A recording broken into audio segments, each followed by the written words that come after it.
মানে বরকতপূর্ণ দিন। আরেকটা দিকে যদি লক্ষ্য করা হয় 14ই ফেব্রুয়ারি, ঠিক না? ভালোবাসা দিবস হিসেবে নামকরণ করা হয়েছে। আসলে এটা ব্যয়বহুল দিবস। আমার মুসলিম ভাইদেরকে আমি বলবো, নিজের স্ত্রী, নিজের ছেলে সন্তান, নিজের কন্যা কেউ বাড়ি থেকে বের করবো না। পারবো ভাই? হাজার হাজার হিংস্র জানোয়ার এইভাবে নাক বেরিয়ে আছে। কত ছোট সদরী মেয়ে তাদেরকে বিভিন্ন পটিয়ে পটিয়ে তাদের ইজ্জত নষ্ট করে, ঠিক কিনা বলে? আজ এই একটা দিনের দিকে লক্ষ্য যদি করা হয়, একটা দিনে হাজার হাজার মা বোনের ইজ্জত হরণ করে জাহান্নামে একটা কীট পতঙ্গে পরিণত করে এই পুরো পৃথিবী, ঠিক কিনা বলে? ইহুদি খ্রিস্টানরা চাই না মুসলমান জান্নাতি হোক, প্রত্যেকটা মুসলমান ধ্বংস হয়ে যায়, তার মা বোনের ইজ্জত নষ্ট হয়ে যায়। এই ইহুদি খ্রিস্টান এক একটা পায়তারা করে আমার মা বোনের ইজ্জত নষ্ট করার জন্য বিভিন্ন রকমের প্রোগ্রাম, বিভিন্ন রকমের সিস্টেম নাম দিয়েছে, মা বোনের ইজ্জত নষ্ট করার জন্য বিভিন্ন রকমের পায়তারা চালাচ্ছে। আমরা মুসলমান জাতি, আমরা ইহুদিদের কথা শুনি না, খ্রিস্টানদের কথা শুনি না, বিধর্মীদের কোনো কথা শুনবো না। আমরা মুসলমান, আমরা মুসলিম জাতি, আল্লাহ দ্বীনের সৈনিক, রাসূলের সৈনিক। আমরা কথা মানবো, আমরা কথা শুনবো। আল্লাহ এবং তার রাসূল যা করেছেন, যা বলেছেন সেটাই মানবো, ঠিক কিনা বলে? মুসলমানদের আল্লাহ রাসূল সাল্লাল্লাহু আলাইহি ওয়াসাল্লাম বলেছেন, হে মুসলিম জাতি, এই পৃথিবী আমি আল্লাহ তাআলা যত রাস্তা দেব, ওয়াসসামা বানাইনাহা বিআইদি ওয়া ইন্না লামুসিউন ওয়াল আরদা ফারাশনাহা ফানি'মাল মাহিদুন ওয়া মিন কুল্লি শাইইন খালাকনা যাওজাইন লাআল্লাকুম তাযাক্কারুন। ফাফিরু ইলাল্লাহ, আল্লাহর দিকে ফিরো, আল্লাহর দিকে ফিরো। হে মুসলিম জাতি, তুমি যদি মুসলমান হয়ে থাকো, মুসলমানের সন্তান যদি হয়ে থাকো, আল্লাহর গোলাম যদি হয়ে থাকো, রাসূলের উম্মত যদি হয়ে থাকো, রাসূলের নবী সৈনিক হয়ে থাকো, তাহলে আমার প্রত্যেকটি কাজ ইহুদির কথার পরখিলাপ হবে, ঠিক কিনা বলে? ওই নাস্তিকরা যা বলছে তার পরখিলাপ হবে, ওই ইহুদি মতবাদ যারা আছে তারা যা বলে তার পরখিলাপ হবে। আমার যারা, আমার কথা, আমার সব প্রত্যেকটি কাজ কথা নবী আদর্শের উপর চলবে, ঠিক কিনা বলে? আজ শবে বরাতের রজনী আসবে, আবার এই ব্যয়বহুল দিবস আসছে। মুসলিম ভাইদেরকে বলবো, নিজের ঈমানকে উঁচু করেন, নিজের সন্তানকে বাঁচান, ছেলে থাকলে ছেলেকে বাঁচান, মেয়ে থাকলে মেয়েকে বাঁচান, স্ত্রী থাকলে স্ত্রীকে বাঁচান, ভাবি থাকলে ভাবিকে বাঁচান, ভাতিজি থাকলে ভাতিজিকে বাঁচান, ভাগিনী থাকলে ভাগ্নিকে বাঁচান।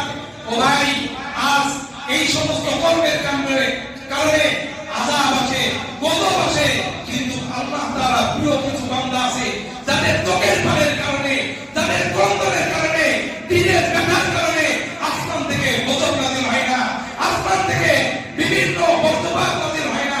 এই আল্লাহর প্রিয় বান্দাদের কারণে, দিনের ব্যথার কারণে আজ আমরা চলতেছি সুখে সুখে। মুসলমান যেইভাবে চলতেছে, ইহুদিরা যেইভাবে চলতেছে, আমরাও সেইভাবে চলতেছি, ঠিক কিনা বলে? ওইভাবে চলা যাবে না। ইহুদিরা যেইভাবে চলে ওইভাবে চলা যাবে না। আমেরিকা যেইভাবে চলে ওইভাবে চলা যাবে না। নাস্তিকরা যেইভাবে চলে ওইভাবে চলা যাবে না। আমি চলবো কার মত অনুযায়ী, আল্লাহ বলেন কার মত অনুযায়ী, আল্লাহ কার তরিকা অনুযায়ী চলবো, রাসূলুল্লাহ সাল্লাল্লাহু আলাইহি ওয়াসাল্লাম। আল্লাহ তাআলা আমাদের সকলকে আমল করার তৌফিক দান করুন। আমিন। মা বোনেরা, যে সমস্ত মা বোনেরা আওয়াজ শুনছেন, আমার কথা আওয়াজ আপনারা আওয়াজ শুনবেন, কিন্তু আমার কথা নাই ওয়াজ মনে করে শুনেন। কারণ আপনারা আমার মা, মায়ের মতন মা। অনেক মা আছে আমার মায়ের বয়সী, অনেক বোন আছে আমার বোনের বয়সী। সেই জন্য মা বোনদেরকে আমি লক্ষ্য করে বলি, একটু কথা শুনবেন, এটাকে নসিহত মনে করবেন।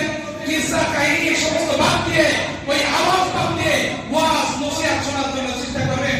এখন অবস্থা এমন, কিসসা কাহিনী চলে, আওয়াজ শুনে মানুষ শুধু আওয়াজ শুনে শুনে কাঞ্চ হয়, কিন্তু ওই স্থান থেকে চলে আসার পর সব ভুলে যায়, আমল সব বরবাদ হয়ে যায়। সেজন্য আমার ভাইদেরকে আমি বলি, যতদিন আল্লাহ তাআলা এই মাটিতে আমাকে রাখবেন, যা বলবো ওয়াজ মনে করবেন, নসিহত মনে করবেন, নিজে আমল করবো ইনশাআল্লাহ। আমি চাই আমার মুসলিম প্রত্যেকটি ছোট থেকে, আপনার থেকে আপনার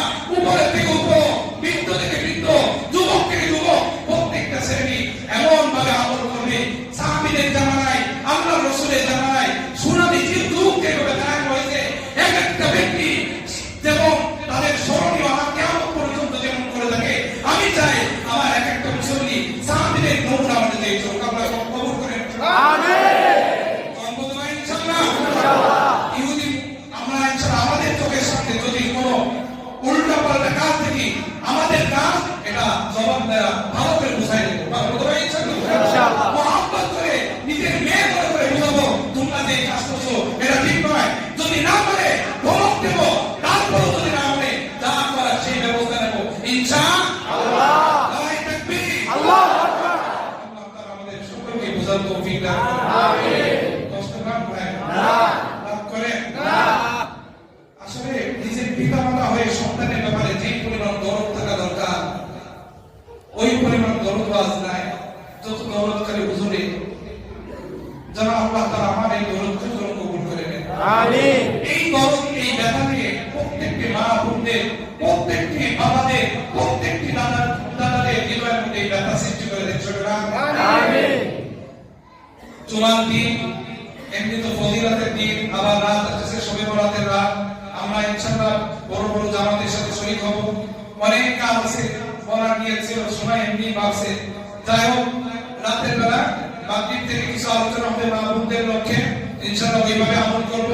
আর আজকে বিভিন্ন রসুমাতের কথা ওই বছর আমি বলছিলাম যে ওইভাবে রসুমাতের মধ্যে না ঢুকে যে সমস্ত আমলের কথা আছে, আমাদের মা বোনের জান্নাত দরকার আছে না? আছে। জনগণের জান্নাত তাদের দরকার আছে না? আছে। একটা কাজের মধ্যে খালি রুটি বানাও, ফিরনি বানাও, এটা খাও, আর আমল তাদের দরকার নাই, দরকার আছে না? আছে। নবী কারীম বলেছেন আবু মুরাইহা